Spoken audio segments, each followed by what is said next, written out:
This is The Speaking Show. I'm David Newman, and you're tuned in to the #1 podcast for speakers, consultants, and experts who want to speak more profitably.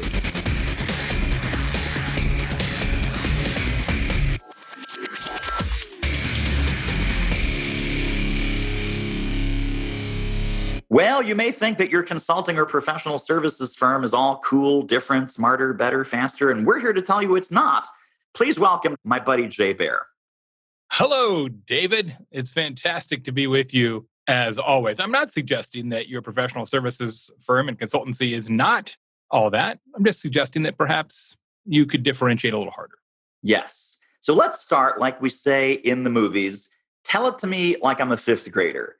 In your mind, what is the spectrum of completely same-o, lame-o, vanilla, boring, dull, differentiation, what our friend Scott McCain calls distinction, and then the ultimate level, which is talkable. Talkable talk triggers that your audience and your prospects and your clients become your sales force, which is what you specialize in with your amazing book and speeches and programs around talk triggers. But we'll get to that. But give us the spectrum of, oh my God, you're in the emergency room with your business versus you're kind of doing it right to you're a rock star. Let's take a step back and examine why this is important, if we may. Yeah. Because if it was universally known to be important, I wouldn't be on the show. If I asked everybody out there, is word of mouth important to the success of your firm? I suspect everybody would say yes. I don't know anybody would say, nope, not important at all. I think everybody's hand would go up. Yet, mysteriously, David, fewer than 1% of businesses of any type have an actual word of mouth strategy. How can that be? Something that we all know is super important, but we don't actually have a real plan for it. Well, it's because we have, for generations now, taken word of mouth for granted.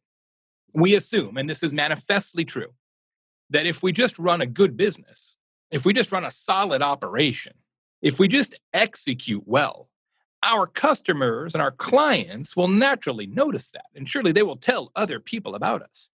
And that makes a lot of sense on paper. But that's not actually how human beings behave. Competency does not create conversation.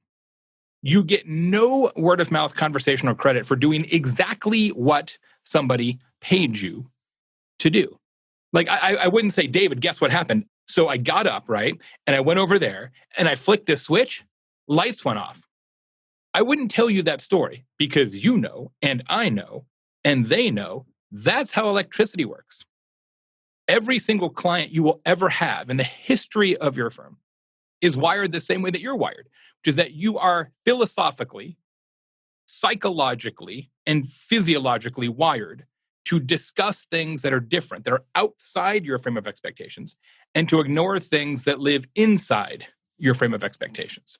So the entire scope and scale of word of mouth and creating conversation, as you asked, that whole scale, that whole continuum has to be somewhere outside of what your clients expect. If it's what they expect, they won't tell a story about it because what is the story exactly? Hey, guess what? I did this thing last night. It was exactly what I expected. Is a story I have never told. It is a story that has never been told because it is not a story at all. So if you want to differentiate, the idea that you can differentiate because you've got a better mousetrap or you're a better consultant is not true. You don't have a secret sauce. Trust me, I've been doing this for 30 years. It's not secret and it's not different and it's not special. It's just what everybody else does, but you have a different name and a different infographic to explain your process. Wow. All right. Mic drop right there. So we're in trouble. We're in trouble is what I'm picking up. And I want to just pick up on what you said a moment ago about competence. Competence is the expectation. I would even raise the bar higher, I think, because folks watching, but I'm an excellent consultant. Jay, I'm really great. My clients love me. I get testimonials. Now, here's what I'm saying. Excellence is table stakes. They're expecting you to be excellent. They're expecting you to be excellent. People need to live with that for a moment. So sit in that, right? Think about an accounting firm or a law firm. Hey, my lawyer, he really knew that law. Man, he knew what to say in that courtroom. Hey, my taxes came back and they were actually correct. Right. To the penny, I have an excellent accounting firm. Yeah. It's not about competence. It's not about excellence. It's about being talk worthy. So take us a little bit into the world of differentiation, meaningful differentiation, and then talk trigger differentiation. Well, I would argue that if you're going to differentiate, there's no point doing so unless it culminates with somebody proactively telling your story, right? Being 10% different than your competition. So every once in a while, somebody remembers to mention you, that juice ain't worth the squeeze, right? If you're going to go down this path, and trust me, you should, because one of my favorite quotes in the history of business is from Robert Stevens, who is the founder of Geek Squad, the services arm for Best Buy. Robert said that advertising is a tax paid by the unremarkable. Advertising is a tax paid by the unremarkable. Now, that's not entirely true. There is a time and a place for advertising, but it is largely accurate to say that most of the businesses of any kind, and certainly true in professional services, promote themselves the least, not the most, because their customers and clients take that role on voluntarily on their behalf. What you're trying to do is turn each and every client into a volunteer marketer, turn your clients into your sales force. That is the holy grail. And that only happens if you do something truly different, not modestly different.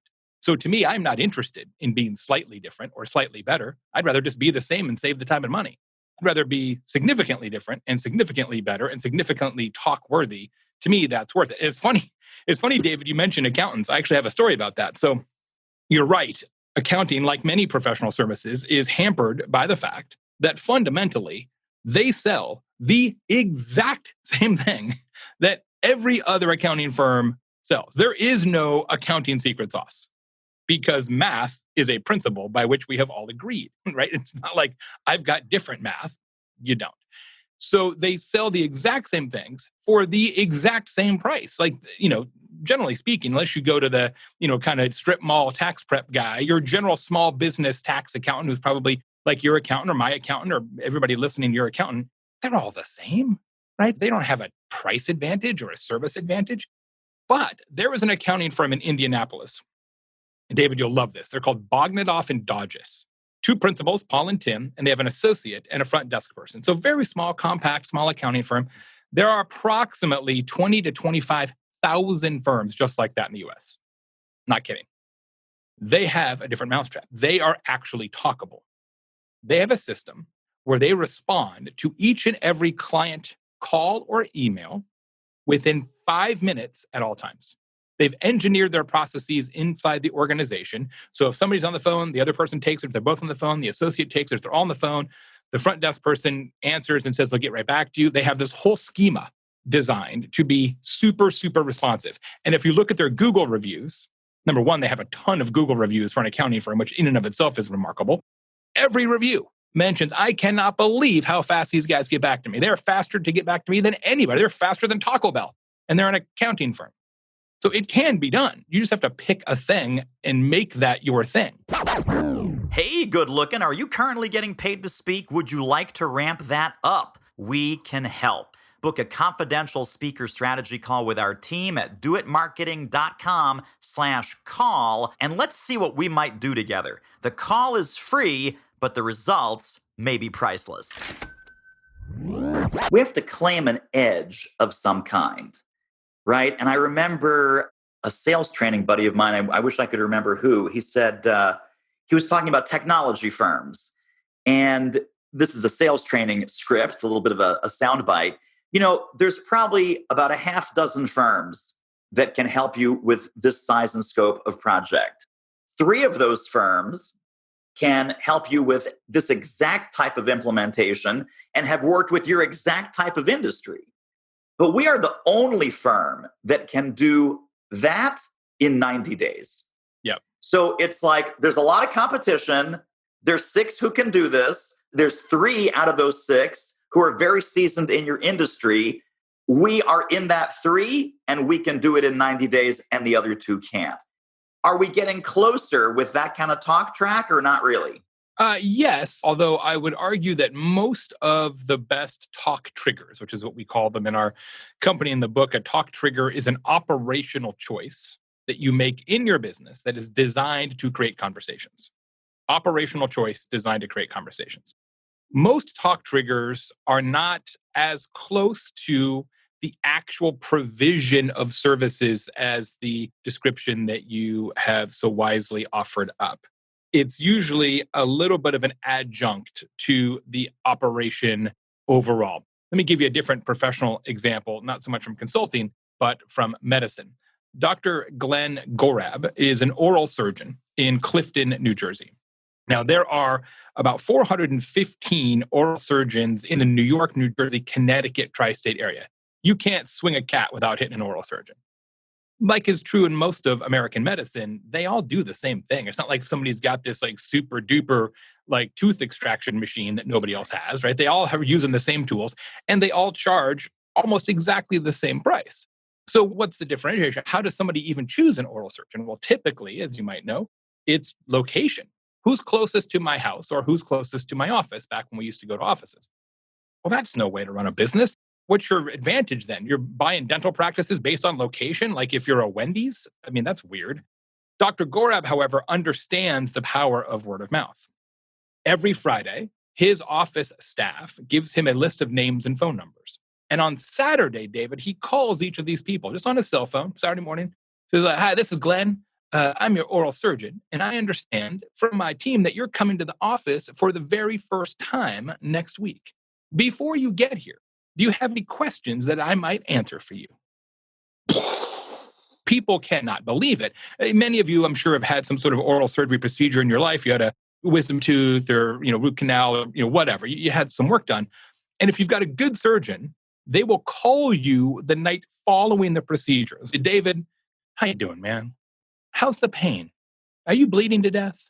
Those are usually the three questions that they ask in that sequence. So maybe you've been called by a surgeon at some point after the fact, and that's a nice call to get, but it's not necessarily conversation worthy because it's not outside your frame of expectations. But I can almost promise you that nobody tuning in has ever had a physician call them before they ever set foot on the premises. It's just simply not done. But why isn't it done? Because what Glenn tells me is that 80%, 80% of the patients mention the call when they're in the chair. And every single day, they get a call from somebody who says, I have to drive 6 miles out of my way. I have to pass up 8 other oral surgeons who are closer to my house. But I want you to be my doctor because you're the one who, as I understand it, called my friend Shirley before she ever even came to the office. It is the secret of his success. He has more reviews than any other oral surgeon in the tri-state region, has the highest average review. And David, fun fact, secondary benefit, or perhaps primary, depending on how you look at it, he is the only oral surgeon in the New York, New Jersey, Connecticut tri-state area who has been in practice for at least 10 years, who has never, ever, not once, not ever had a legal proceeding against him. It's an operational choice, right? And literally every single doctor could do this. But people take word of mouth for granted. Like, you know what?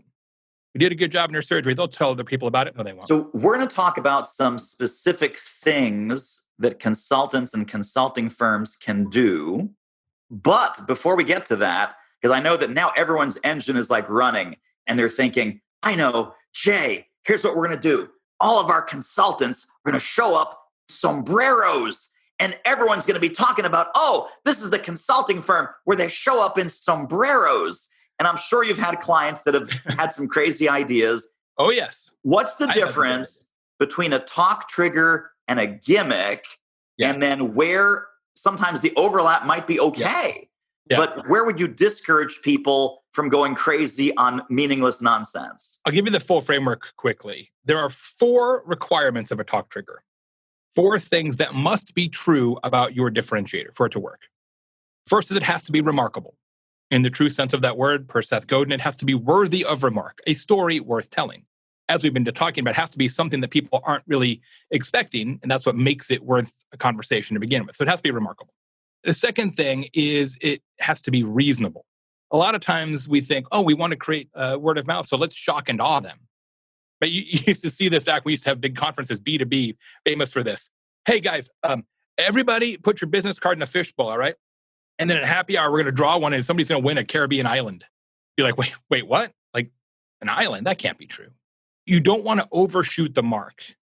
It's actually a strange psychology in that when you make your customer experience too grand, it actually limits conversations because the recipient either doesn't believe that everybody's going to get that same treatment, right? Or somehow believes there's falsehood in the overall operation. So this isn't about, amazement. Remarkable, reasonable. Okay. Third thing is it needs to be relevant to your sombrero example. The very, very best talk triggers, the ones that really are effective, make sense in the context of who you are and what you stand for. I can't emphasize this point enough. Word of mouth is not the same as going viral. Going viral creates a big spike in conversations for a short period of time. A word of mouth strategy creates a maintained level of conversations forever. If you just want to go viral, rent an elephant, put your logo on it, walk it down Main Street. Mission accomplished. People will talk about you all day for 2 days. That's not what I'm talking about here. There's no elephants involved. Remarkable, reasonable, relevant. It has to make sense. And the fourth thing, to your point, is repeatable. What I mean by that is you want every client to have access to your special talkable story. And this is actually a little bit of a hard concept, David, because oftentimes when we put our marketing hat on, we think, oh yeah, okay, so here's what we're going to do. We're going to take our biggest clients or our oldest clients or our new clients, and we're going to do something special for them so that they'll talk about us. But let's remember, word of mouth is a mathematics game. It is impossible for you to get more than 48% of your clients to talk about you. We've done tons of research on this. 52% of the people will not tell a story about a business, doesn't matter what it is. It does not matter what it is. They will not tell somebody else about a business, period. So 50% is the high water mark. That being the case, you want to make sure that as many people as possible have access to your thing. This is why Glenn Gorab calls every new patient every time, right? Not only if you have certain insurance or a certain procedure or what have you, every time. It's why Bogdanoff and Hodges call everybody back within 5 minutes. Everybody, not just their biggest clients or their newest clients, every client. So you want to maximize the likelihood that people can tell the story. And to do that, it has to be accessible to everybody, not a subset of your business. Wow. Let's go into the mundane world of the small consulting firm. The mundane world of Jay Bear. Thank you. I appreciate that. Exactly. Or the small consulting firm or the small agency. Is that. I've been doing it for 30 years. Yeah. So what are some ideas, mind sparks, value bombs that would just get us thinking in the right direction? I'm glad you asked because you prefaced this perfectly a moment ago when you said everybody's kind of coming up with ideas. Don't do that. Brainstorming this is the worst possible way to do it. Because if it was that easy, you'd already have done it. Here's how you do it. First, I want you to go interview ideally 18 customers. And the formula we use is, and these are one-on-one Zoom calls or in person if it suits you, but reasonably a Zoom call. 20 minutes should suffice, 20, 30 per. 6 new customers, whatever that means in your business. 6 longtime customers, whatever that means in your business. 6 lost customers. Either you gave them a proposal and they didn't take you up on it, or you had them and they bailed. Each of those calls, the conversation is the same. I would like you to walk through with me the process from when you heard of us or discovered us to when you hired us. What you're trying to do is document the customer journey. Google, website, existing word of mouth, Facebook ad, proposal review meeting, follow-up call, invoice. Your mileage may vary, but that's kind of the deal.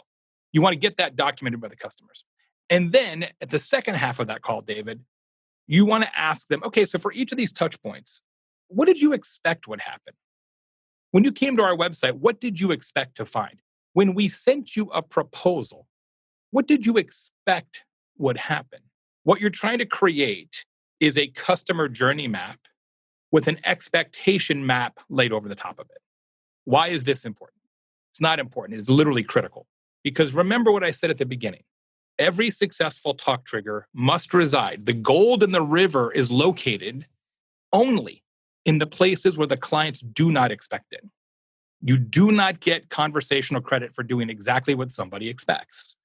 You only get credit for doing something that they don't expect. So you think you know exactly what your customers expect, but trust me, you don't, because I've done this on my own business. You don't. So you have to do the research. Once you have that figured out, then you come up with some ideas and say, okay, at this intersection point, say when we deliver a proposal, we could maybe do something they don't expect there. We could do X, Y, Z, right? So you sort of think through the operational elements. And then the best way to do this actually is to test it, to say, all right, we've got an idea. We're going to roll this idea out to our next 3 clients or every nth client or whatever the circumstances are. And then you just watch for evidence, right, of the conversation. Do they mention it to you? Do they tweet about it? Do they tell your sales team about it? I mean, you'll know if it works. And if it does work, then you roll it out to everybody. That's the right way to do it. Wow, really, really great. So the 18 is made up of 6, 6, and 6. Ideally, 6 new, 6 current, 6 lost. And it depends on how big your company is. Maybe it's 3, 3, 3 for you, but having that sort of taste of each bucket's important. Okay. So now I'm channeling our viewers, and they're like, okay, Good. Jay, Exciting. This is awesome. This is great. This is totally fantastic. You mentioned that with almost all of these situations, they get referrals all the time. They get amazing numbers, quality and quantity of Yelp reviews. Once we have the talk triggers, and which is important, clearly, are they doing only one, other things explicitly? You only want one per firm, by the way. Just clarification. Just one. Mm-hmm. Oh, so a single talk trigger. Only one. We need to own one thing. One thing. You don't want to be competing against yourself for word of mouth. Really important distinction. Okay, so now we have our talk trigger that meets the 4 R's, that is validated with the customer journey map and the expectation map. Are we doing anything proactively or explicitly? Yes. To ask for referrals, reward referrals, ask for Yelp reviews, reward Yelp reviews in any way? Okay, so let me answer that 2 ways. It is not only acceptable, but advisable to remind people of your talk trigger.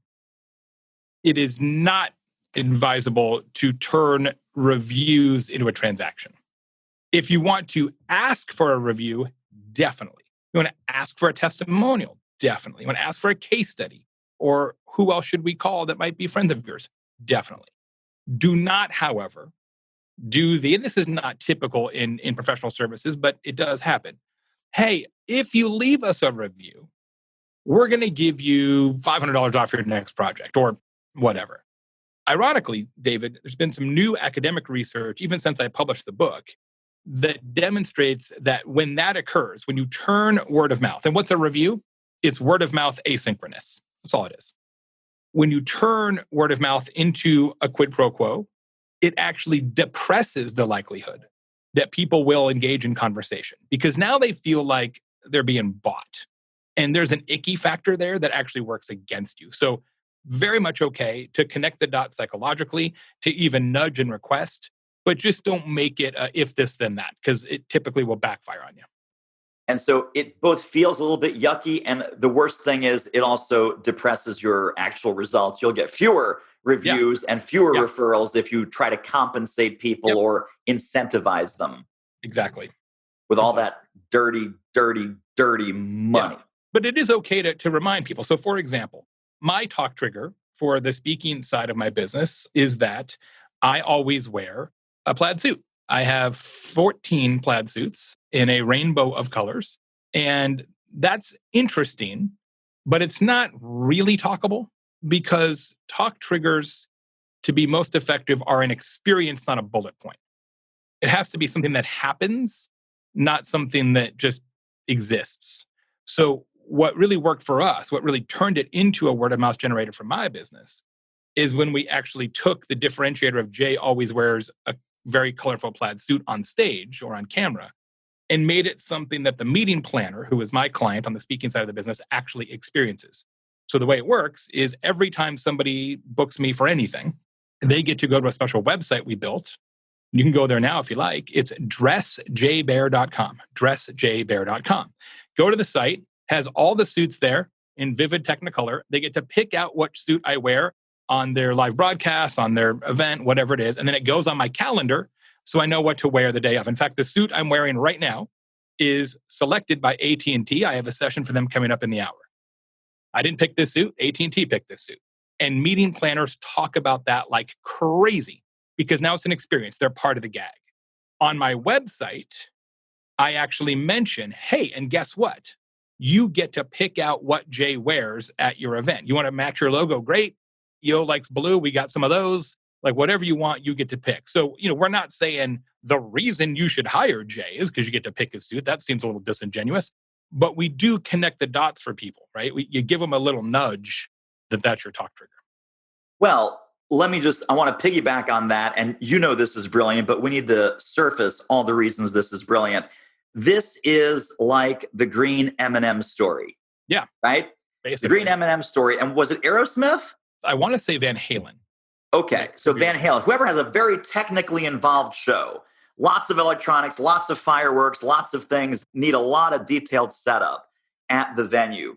So the story goes, and many people have heard the first half of the story. It's Van Halen. I've confirmed that with the Google machine. Thank you. Van Halen, brown M&Ms. Brown M&Ms, right? Brown M&Ms. So backstage, need a bowl of M&Ms, no brown M&Ms. This is on page 17 of a 20-page rider about all the tech, all the safety, all the electronics, everything. The reason that they did that is that if you forgot about the brown M&Ms, they now have to double check everything in that rider to make sure the show is safe. If you did follow the specific instructions with everything, they're assuming, well, they got the brown M&Ms, they must have done everything else right. In Jay Bear world, here's why I'm drawing this analogy. Jay cares about your audience. Jay will customize. Jay will tailor. Jay will make sure this event is exactly what you want this event to be. So it's a tiny little microcosm like the brown M&Ms that you will go to bat for this client. You will customize, you will tailor, you will personalize. You will make sure this is the most relevant, powerful, amazing keynote they've ever experienced because, oh my God, if we can pick his suit, this guy is all about helping us and serving us and doing the very best job that he can. So that's the message behind it. Now, you know that, I'm pretty sure. What other wonderful feedback have you gotten from clients? What other messages did that send to them? It's funny you talk about the brown M&Ms because it sort of works the same way for me too. There is a definite correlation between events that actually do pick my suit because everybody gets offered, but everybody does it. Those who do not tend to be the hardest clients to work with the most sort of tech and AV problems. That could be just happenstance, but I think the same dynamic is at play that Van Halen found. And especially now, so many events are doing virtual for the first time ever, right? They've never done a summit on Zoom or WebEx or Intrado or anything else. And so they're kind of scrambling. It's a very interesting time from that perspective, for sure. But I think you're exactly right, David. What we always tell people is the talk's going to be great. Your audience is going to love it. But if we're not the easiest to work with speaker that you've ever encountered, then we have failed. To your analogy earlier, right? There's 6 companies who can do this, 3 who've done it in your industry, and 1 can do it in 90 days. Our sort of philosophy is there's 500 speakers who could do this. There's 50 who know your industry well enough. There's 10 who are actually funny and entertaining. And there's only 1 who is going to work this hard to make sure that you have a great experience. So we actually survey every client on the back end, and we don't actually ask them, did you like the speech? Speech is already done, right? We ask them, how easy was it to work with us? That's the number one thing that we care about, right? Because ultimately for meeting planners aren't learning. They're not in it for the content, right? They're in it to make their life simpler. I think a lot of speakers forget that the meeting planner is the client, not the audience. Amen. Amen to that. What a great episode. Wowza. Tell you what, if you want to ramp up your revenue as an expert who speaks professionally, you should really check out our free online training at doitmarketing.com/webinar. Let me ask you just a quick final question, then we'll talk about talk triggers and where folks can get their hands on more Jay Bear brilliance. Would it make sense for us to think about one characteristic or one trait, one value that we would like to promote? For example, when the dentist calls you, that Mhm. is care, right? That is Yes. concern. When you say, hey, you can pick my suit, that is personalization, that is Mhm. intimacy, that is Mhm. collaboration.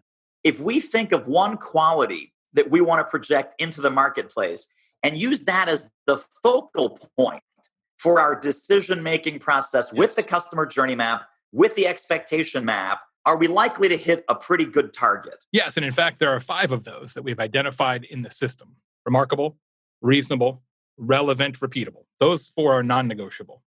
Then your actual talk trigger should embody 1 or 2 of the following: talkable generosity, when you give your client more than they reasonably expect. Most famous example, perhaps, chocolate chip cookie when you check into the Doubletree Hotel. They've been doing that every day for 30 years. We actually did a huge study of Doubletree guests for the book. 34% of their guests have told a story about that cookie. Pre-pandemic, they were doing 75,000 cookies a day, which means, quick math, 22,500 stories a day about that chocolate chip cookie. Companion question: when's the last time you saw a Doubletree ad? Like never, maybe?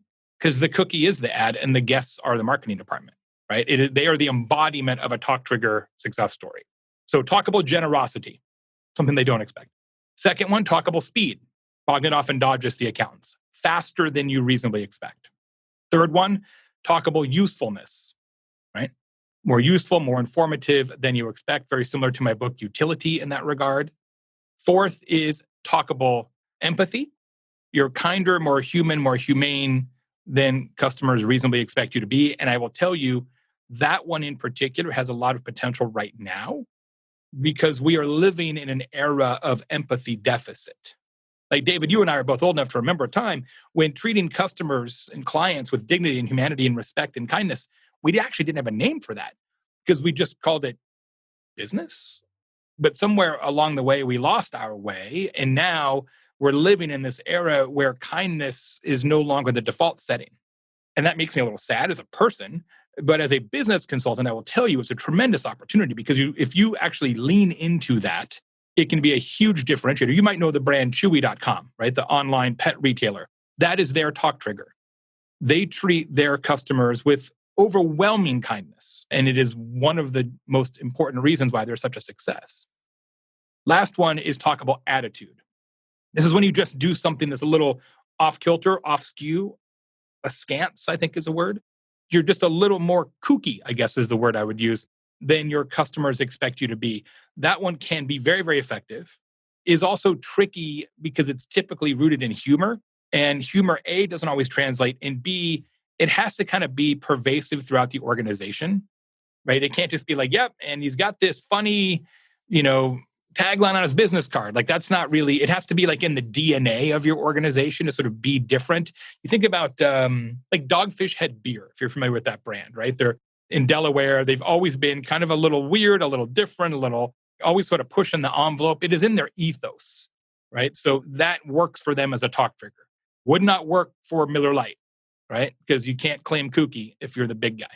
And your talk trigger has to embody 1 or 2 of those to be effective. And what's funny about this, David, is that now people are familiar with it. I guarantee you, in the next 24 hours, make, oh, there's one, there's one, there's one. It's like when you learn a new word, you see that word all over the place. Talk triggers works the exact same way. I get emails literally every day from book readers, consulting clients, friends, podcast listeners, like, oh, now that I understand the framework, I see it everywhere.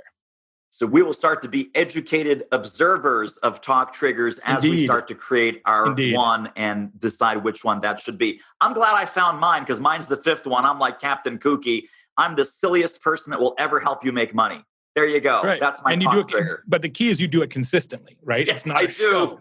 It's the clothes that you wear every day. It's not like your Right, Sunday church clothes. And that's the right. key to making that one stick, right? You can't break character if that's going to be the one that you choose. Yeah, and sadly, it's not even a character. You can ask No, my no, I wife. know. No, It's not an act, ladies and gentlemen. he's I know David kooky wanted to tell all the you. time. Yes, this is David Uncut or, That's unfiltered. it. Right. It's raw, the That's raw right. edition. That's right.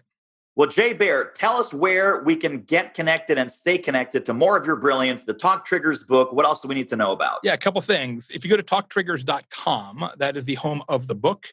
There are a tremendous number of free resources there because I really want you to do this. I know it works. There's infographics, there's custom research, there's videos, there's discussion guides, there's frameworks, all the things that you need. Would love for you to read the book or listen to it. Audiobook recorded by myself and my co-author. TalkTriggers.com is the place for that. I will also tell you that the book Talk Triggers has a talk trigger. It would be sort of hypocritical if it did not. Works like this, David.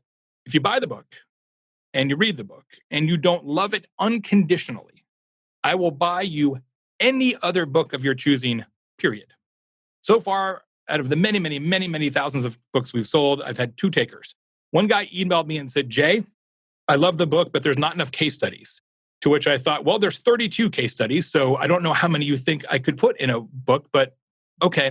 And he wanted some like out-of-print book on COBOL programming. It's like $130, which I thought was a little cheeky, but I was like, hey, I made the offer, fine, so I bought him the book. 3 weeks later, I get an email from a guy who said, Jay, I love the book, but there's just too many case studies. I was like, well, you listen to the public and that's what you get. So I sent that guy another book as well. But I make the same offer to everybody. It's actually on the book itself. It says, if you don't like the book, we'll send you a book. So please, there's literally no risk in you buying the book. If you don't like it, I will literally buy you any other book. My email address is in the book. So talktriggers.com. Also, I should say for this audience, I have a number of podcasts that I produce, but the one most germane to this conversation is called The Talk Triggers Show.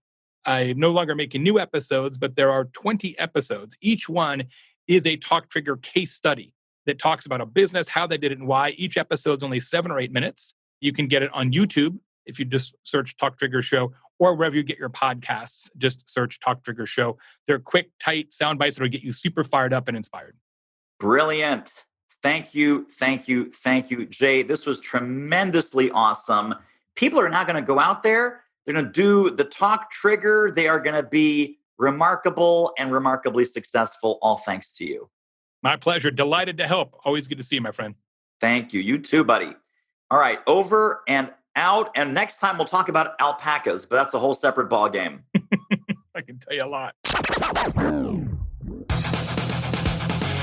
Well, that wraps up another episode of The Speaking Show. Hey, tell you what, if you like us, rate us and review us on iTunes. Subscribe. Tell a friend. Go grab the notes and downloads and extras at thespeakingshow.com. See you next time.